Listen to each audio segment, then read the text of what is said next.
Learning to distinguish between how much we're advocating and how much we're inquiring in a conversation can bring a huge amount of freedom to your conversations, and you're likely to get way better results. So what is advocacy and what is inquiry? Advocacy is when you are pushing your own perspective or your own point of view. You're advocating for a point. You might have a strongly held opinion. You might have a strong preference for how things should go. When that's what you're talking about and you're trying to get someone else to see your point of view, you're advocating.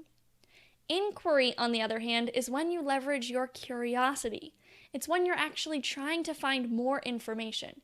You might be looking to discover the other person's point of view, or to find information that they have that you don't know yet. When two people are advocating, there's not a lot of room to understand the other person. Why?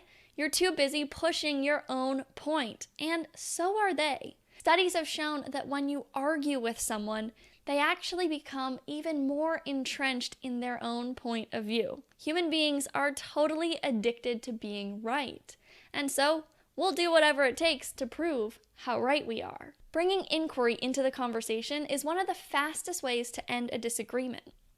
Often you'll find that if you had full information about your partner's experience, perspective, or intention, you would find a way for the argument to just disappear. You could actually come to a mutual understanding where you respect the other person's perspective. You might even understand it. And this becomes a whole lot easier when we use more inquiry in the conversation.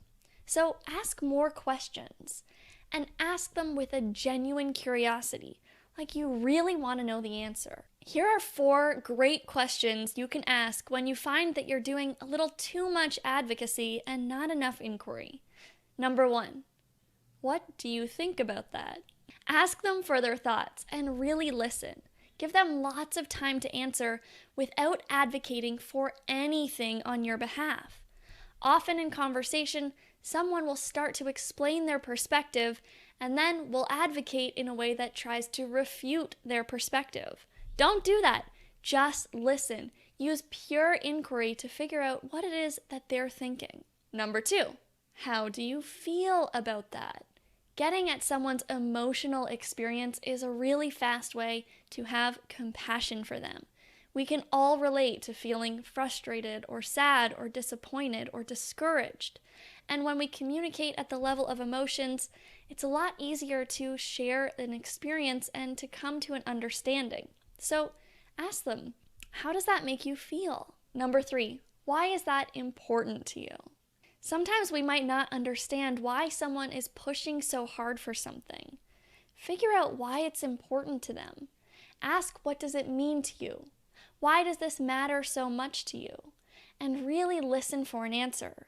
Number 4, what is your ideal outcome? Ask for their ideal solution. What is it that they would most like to see happen and why? Sometimes the outcome that we imagine might look different from the outcome our partner imagines, even though we share similar desires.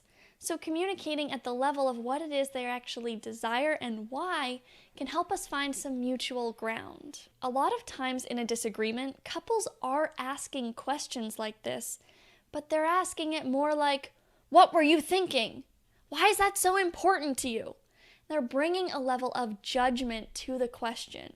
And in that kind of space, the question is not safe to answer. When you ask and use inquiry, you want to make your question as neutral as possible. Ask it like you're really genuinely inquiring. And there's nothing right or wrong about their answer.